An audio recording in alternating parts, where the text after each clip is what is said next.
We got another video on geometry essentials. Here we're going to look at some applications and extensions using some very basic formulas from geometry.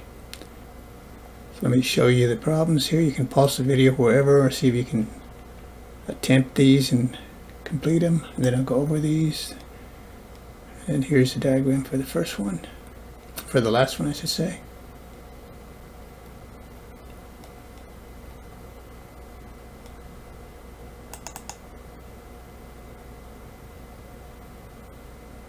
Okay, so for the first one, how many feet would a wheel with a diameter of 16 inches travel after 4 revolutions? So that means the wheel's going to turn 4 times. And we can use the formula for circumference of a circle. The wheel, of course, is circular. And the formula is 2r pi. But the diameter is twice the radius, so we can also say this is the same thing as d times pi. We get our calculator here. So let's use the last formula here, diameter times the pi. So diameter is 16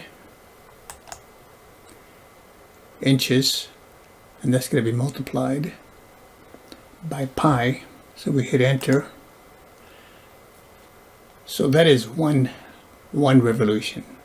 With 1 revolution, that's how much is traveled. So let's multiply that by 4. It's just 4 revolutions. We get that. And that's in inches. So once the answer in feet. So let's divide that by 12. And the answer then is going to be 16.8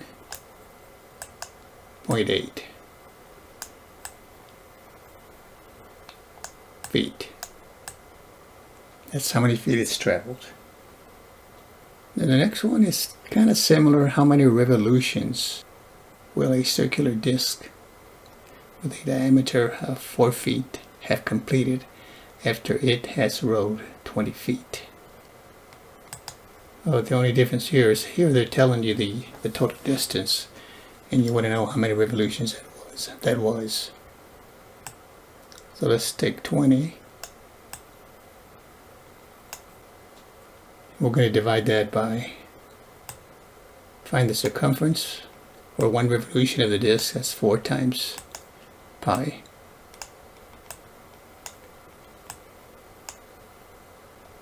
So again, this is the circumference of the disk, diameter of 4 feet, times pi. That's 1 revolution, and it went a total of 20 feet. How many revolutions was that? So let's take 20. So we have 20 divided by 4 times pi. And that, of course, gives me 1 revolution. So we want to know how many of those are in 20. So here, this gives me the number of revolutions. It says feet in feet, so those cancel out. So the answer comes out to 1.6.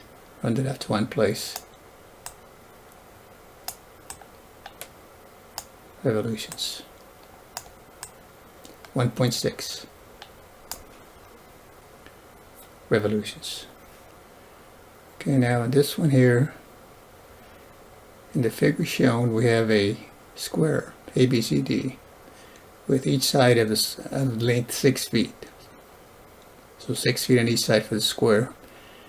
The width of the border, the shaded portion between the outer square EFGH and ABCD is 2 feet. Find the area of the border.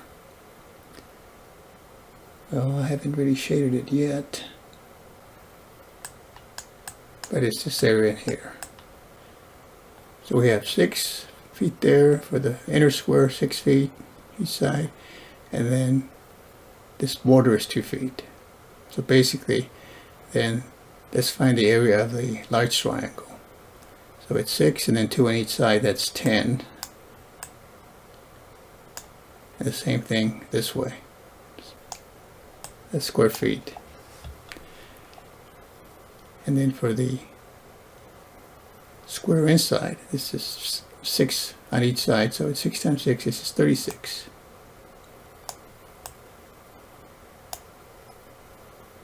Again, square feet. So we want to find the area of the border, that area between the two squares that I just marked there in yellow. So we just subtract these.